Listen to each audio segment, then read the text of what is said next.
పద్మ అవార్డులో తెలంగాణకు అన్యాయం. రాష్ట్రం కోటాలో ఇతర ప్రాంతాల వారికి పురస్కారాలు. ఎన్నో ఏళ్లుగా కొనసాగుతున్న వివక్ష. తెలంగాణ కోసం జీవితాన్ని త్యాగం చేసిన జయశంకర్ సార్కు దక్కని అవార్డు. సినీ గేయ రచయిత చంద్రబోస్కు ఆస్కార్ దక్కిన వరించని పద్మ పురస్కారం. కవులు, కళాకారులు, సాహిత్య నిపుణులకు దక్కని గుర్తింపు.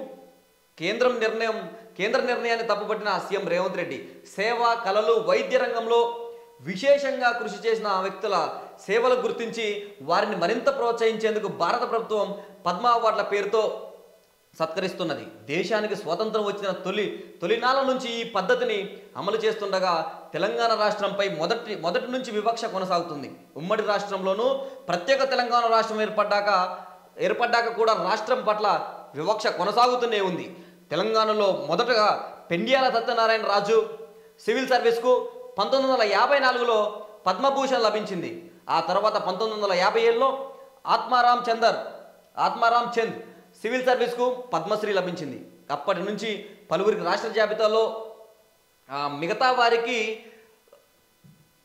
వారికి పద్మశ్రీ, పద్మవిభూషణ్లకు సంబంధించి జాబితాలో వస్తున్న అందులో చాలామంది ఇతర ప్రాంతాలకు చెందిన వారు ఉండటం గమనార్హం.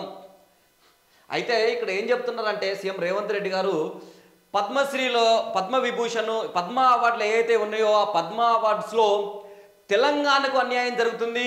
గత స్వాతంత్రం వచ్చినప్పటి నుంచే తెలంగాణకు అన్యాయం జరుగుతుంది. తెలంగాణలో ఉన్నటువంటి మేధావులు, ప్రాణాలను సైతం లెక్క చేయకుండా ఎన్నో సేవా కార్యక్రమాలు చేసినటువంటి ఎంతోమంది గొప్ప వ్యక్తులు ఉన్నారో ఆ గొప్ప వ్యక్తులకు రాకుండా ఈ పద్మశ్రీ, పద్మవిభూషణలు ఎందుకు రావట్లేదు, ఎందుకు తెలంగాణకు అన్యాయం చేస్తున్నారు, కేంద్ర ప్రభుత్వం ఏం చేస్తుందని చెప్పి ఆయన క్వశ్చన్ చేయడం జరిగింది.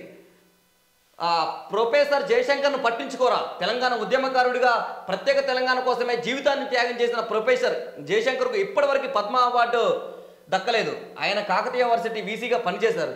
ఇంప్లూ సెంటర్ యూనివర్సిటీలో రిజిస్టర్గా సేవలు అందించారు. విద్యావేత్తగా, సామాజిక సమస్యలపై స్పందించిన వ్యక్తిగా, ప్రజల ఆకాంక్షల కొరకు పనిచేసిన వ్యక్తిగా తెలంగాణ సమాజంలో ఆయనకు గుర్తింపు దక్కింది. గత ప్రభుత్వం ఆయన పేరును అవార్డు కోసం సిఫార్సు చేసినా కేంద్రం పట్టించుకోలేదని విమర్శలు వస్తున్నాయి. ప్రొఫెసర్ జయశంకర్ సార్కి కానివ్వండి, తర్వాత మిగతా కాళోజీ గారికి కానివ్వండి, తర్వాత గద్దరన్నకు కానివ్వండి, దాశరథి గారికి కానివ్వండి, వీళ్ళందరికీ కూడా ఎందుకు దక్కట్లేదు, ఎందుకు ఇవన్నీ మాకు దక్కట్లేదు, మా తెలంగాణకు ఎందుకు అన్యాయం చేస్తున్నారని చెప్పి రేవంత్ రెడ్డి గారు చెప్పడం జరుగుతుంది. ఆస్కార్ దక్కిన పద్మ పురస్కారం రాలే. ప్రపంచంలో అత్యంత ప్రతిష్టాత్మకమైన పురస్కారం ఆస్కార్ దక్కించుకున్న వారికి పద్మ అవార్డు రాకపోవడంపై నిజంగా బాధాకరమైన విషయం. ఉమ్మడి వరంగల్ జిల్లా భూపాలపల్లి నియోజకవర్గం చెలిగరగ చెందిన సినీ గేయ రచయిత చంద్రబోస్కు ప్రపంచ వేదిక మీద ఆస్కార్ అవార్డు లభించింది. కానీ పద్మ పురస్కారం మాత్రం రాలేదు. పద్మ పురస్కారం చంద్రబోస్ గారికి రాలేదు. ఇవన్నీ ఇలా ఉండి సీఎం రేవంత్ రెడ్డి గారు ఆరోపించుతున్నటువంటి ఆరోపణలు ఏంటంటే తెలంగాణకి పద్మ అవార్డ్స్ ఎందుకు రావట్లేదు, అన్ని మిగతా వేరే ప్రాంతం వాళ్ళకి దోచేస్తున్నారు, మాకెందుకు రావట్లేదు అని చెప్పి క్లియర్గా ఆయన క్వశ్చన్ చేయడం జరిగింది బీజేపీ పార్టీని, సెంట్రల్ గవర్నమెంట్ని. సో ఇదంతా ఒక ఎత్తు అయితే అలుపెరగని పోరాటం చేసినటువంటి మందకృష్ణన్నకు పద్మశ్రీ అవార్డు దక్కింది. పద్మశ్రీ అవార్డు వాస్తవానికి అక్కడ ఎవరైతే గవర్నమెంట్ ఉందో కేంద్ర ప్రభుత్వం, బీజేపీ కాకుండా ఏ ప్రభుత్వం ఉన్నా కూడా ఖచ్చితంగా దక్కాల్సిందే. ఎందుకంటే 30 ఏళ్ళుగా అలుపెరగని పోరాటం చేసి కుటుంబాన్ని సైతం విడిచిపెట్టుకొని జనమే నా కుటుంబం అని చెప్పి, నా జాతే నా కుటుంబం అని చెప్పి తిరిగినటువంటి మందకృష్ణ మాదిగన్న గారికి హార్ట్లీ కంగ్రాచులేషన్స్. ఎందుకంటే మందకృష్ణ మాదిగన్న ఎంత గొప్ప పోరాటాలు, ఎంత గొప్ప ఉద్యమాలు చేశాడంటే ఆ ఉద్యమాలకు దక్కిన గౌరవంగానే, అతని జాతికి దక్కిన గౌరవంగానే ఆ పద్మశ్రీని చూడాలి తప్ప కుల వివక్షతోనో లేకపోతే ఈ కులానికి చెందిన వాడికి ఎందుకు పద్మశ్రీ ఇచ్చారనే ఎవరైనా చూస్తే వాళ్ళ రాజకీయ పతనానికి మొదటి అడుగు ఇదేనని క్లియర్గా చెప్పడం జరుగుతుంది. ఎందుకంటే మందకృష్ణ మాదిగని ఒక వర్గంగానో, ఒక కులంగానో, ఒక అణగారిన కులానికి సంబంధించిన వ్యక్తిగానో చూస్తే అది మీ బుద్ధి తక్కువ. ఒక సాధారణ కుటుంబంలో పుట్టి వరంగల్ జిల్లా నుంచి ఈరోజు దేశ రాజకీయాలనే మలుపు తిప్పే స్థాయికి తీసుకొచ్చినటువంటి మందకృష్ణ మాదిగ గారిది ఎంత గొప్ప పోరాటం అండి. ఆయన పోరాట ప్రతిమ అంతా ఇంత కాదు. ఈరోజు తెలంగాణ ఉద్యమంలో బలిదానాలు చేసుకున్న వాళ్ళని చూసినాం. తర్వాత పెద్ద పెద్ద ఉద్యమాలలో బలిదానాలు చేసుకుని చూసినాం. పార్టీల పరంగా బలిదానాలు చేసుకున్న వాళ్ళని చూసినాం. కానీ ఎంఆర్పిఎస్ అనే ఒక కులానికి సంబంధించిన ఉద్యమంలో ఎంతోమంది అన్నలు ఆత్మ బలిదానాలు చేసుకున్న వాళ్ళు దేశ చరిత్రలోనే మొదటిసారి ఒక కులం కోసం ఆత్మ బలిదానాలు చేసుకున్నటువంటి రోజులవి. ఆ రోజులను తొక్కుకుంటూ ఒకానొక టైంలో ఒక ఇద్దరు ఇంట్లో రెడ్డోళ్ళు ఉంటే ఆ రెడ్డోళ్ళకి ఇద్దరికి అన్నదమ్ముల పంచాయతీ అయితే ఆ ఊర్లో ఉన్నటువంటి మాదిగలు ఈ రెడ్డి ఎమ్మటి 50 మంది, ఆ రెడ్డి ఎమ్మటి 50 మంది ఈ మాదిగలే ఉండేది. వాళ్ళిద్దరికీ ధైర్యం ఆ మాదిగలు. అలాంటి మాదిగల్ని ఇక్కడ ఇలాంటి వాటికాడ వాడుకొని మంచి విషయానికి వస్తే మీరు రాజకీయాల్లోకి వస్తాము, తర్వాత మా బతుకు మేము హ్యాపీగా బతుకుతాము అనే సందర్భంలో అణిచివేసినటువంటి అగ్రవర్ణాలు ఎవరైతే ఉన్నారో ఈరోజు ఆ అగ్రవర్గాలు ఏవైతే ఉన్నాయో ఆ అగ్రవర్గాలు తలదించుకోవాల్సిన రోజు ఇది. ఎందుకంటే ఒకానొక టైంలో మాదిగా అంటే వాందేముందిరా అనే స్థాయి నుంచి ఈరోజు మాదిగారా అంటే అరే వాందేరా మొత్తం బాబు, వాడు లేకుంటే ఇక్కడ పని లేదురా నాయన, వాళ్ళు ఉంటేనే పనిరా మనకి ఇక్కడ అనే స్థాయికి తీసుకొచ్చినటువంటి మందకృష్ణ మాదిగ గారికి నా హ్యాట్సప్. ఎందుకంటే అంత మంచి గొప్ప 30 ఏండ్లు మన ఇంట్లో ఈరోజు మనం 10 రోజులు ఏ ఊరన్నా పోయేస్తేనే ఇంట్లో ఫ్యామిలీ ఎంతో సఫర్ అవుతుంది. కానీ 30 ఏండ్లు ఫ్యామిలీని విడిచిపెట్టి ఫ్యామిలీయే నా జాతే నా కుటుంబం అని తిరిగినటువంటి మందకృష్ణ మాదిగ గారికి పద్మశ్రీ రావటం చాలా గర్వంగా ఉంది.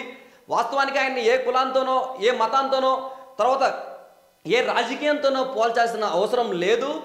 ఆయన 30 ఏండ్లు వేసుకున్నటువంటి ఆ నల్ల కండవే ఆయన జాతి యొక్క బరువు అది. అంతేగాని ఇక్కడ 3-4 పార్టీలు మారేవాళ్ళు, 5-6 పార్టీలు మారేవాళ్ళు ఈరోజు మందకృష్ణ మాదిగ గారి గురించి మాట్లాడే అర్హత వాళ్ళకి లేదు. ఎందుకంటే ఊసర వెళ్ళిలా డబ్బు సంపాదించుకోవడం కోసం, తర్వాత ఇంకేదో సొంత రాజకీయ స్వలాభం కోసం కొన్ని వర్గాలకి చిచ్చు పెట్టే ప్రయత్నం చేస్తున్నటువంటి కొంతమందిని ఒక్కడిగా ఉండి ఎండగడుతున్నటువంటి మందకృష్ణ మాదిగ గారే ఈరోజు ఆ జాతికి కానివ్వండి ఎంతోమందికి అన్ని వర్గాల ప్రజలకి ఆయన ఆరోగ్యశ్రీ ఓన్లీ మాది వాళ్ళకి రావాలని కొట్లాలే. తర్వాత వికలాంగులకు న్యాయం జరగాలని చెప్పి మాదిగ వికలాంగులకి న్యాయం జరగాలని కొట్లాలే. ప్రతి ఒక్క వర్గానికి ఈరోజు లీడర్గా ఆదర్శంగా నిలిచినటువంటి మందకృష్ణ మాదిగ గారికి పద్మశ్రీ రావటం ఎంతో గొప్పగా ఉంది. వాస్తవానికి ఫస్ట్ ఈ భారతదేశం చరిత్రలోనే మందకృష్ణ మాదిగ అని టైటిల్ పెట్టుకున్న ఏకైక వ్యక్తి మందకృష్ణ మాదిగ గారు. వన్స్ అపాన్ ఏ టైం, ఆ టైంలో ఏమీ లేదు. తాతల కాలంలో అక్కడ అరే వీళ్ళేంద్రా, వీళ్ళు తక్కువ కులము, వీళ్ళదేముంది, వీళ్ళతోనే ఏమన్నా పని అవుతుందా అనే స్థాయి నుంచి ఈరోజు వీళ్ళు లేకుంటే పని లేదురా నాయన, వీళ్ళతోనే పని మనకని చెప్పి ఈరోజు వాస్తవానికి అక్కడ ఎస్సీ సామాజిక వర్గానికి సంబంధించి ఈరోజు ఆ గొడవలు కొట్లాటలు ఆ తాగుడు తిండ్లు ఇవన్నీ ఇడిచిపెట్టి ఉద్యమ బాట బట్టి రాజకీయాన్ని ముందుకెంటేసుకుంటూ వస్తున్న యువతకు కూడా ఈరోజు మందకృష్ణ మాదిగ అన్న ఆదర్శం వల్లనే ఈరోజు ప్రతి గ్రామం నుంచి కూడా అంత వేలాది మంది మాదిగలు తరలి వచ్చి ఈరోజు మాకు కూడా రాజ్యాధికారం కావాలని కొట్లాడే స్థాయికి తీసుకొచ్చినటువంటి మందకృష్ణ మాదిగ అన్న గారికి పద్మశ్రీ అవార్డు రావటం అనేది చాలా గొప్పగా ఉంది. ఫిబ్రవరి 7వ తారీఖు 1000 గొంతులు 1,00,000 డప్పులు అనే కార్యక్రమాన్ని అతిపెద్ద ప్రపంచవ్యాప్తంగా గిన్నిస్ రికార్డుకి ఎక్కే స్థాయిలో ఆ పరేడ్ గ్రౌండ్లో ఈ భారీ బహిరంగ సభని పెడుతున్నటువంటి మాదిగ సోదరులందరికీ కూడా ఈరోజు మొత్తం పండుగ వాతావరణం నెలకొంది పద్మశ్రీ అవార్డు రావడం. వాస్తవానికి అక్కడ బీజేపీ ప్రభుత్వం మందకృష్ణ మాదిగ ఆ బీజేపీకి సపోర్ట్ చేస్తుంది కాబట్టి ఇస్తున్ననే వాళ్ళు చాలామంది మూర్ఖులు ఉన్నారు. కానీ వాస్తవానికి ఈ బీజేపీతో సంబంధం ఉంది. 30 ఏండ్లుగా పోరాడుతున్నాడు. ఏ బీజేపీతో సంబంధం లేకుండా, ఏ పార్టీతో సంబంధం లేకుండా వచ్చిన పార్టీ మెడలుంచుకొని ఏదైతే ప్రజలకు ఇచ్చిన పథకాలని అమలు చేయాలని పోరాడుతున్నటువంటి ఎంఆర్పిఎస్ ఒక వర్గీకరణ కోసం పోరాడుతున్నటువంటి మందకృష్ణ మాదిగ అన్న గారికి ఆర్థిక శుభాకాంక్షలు తెలియజేస్తూ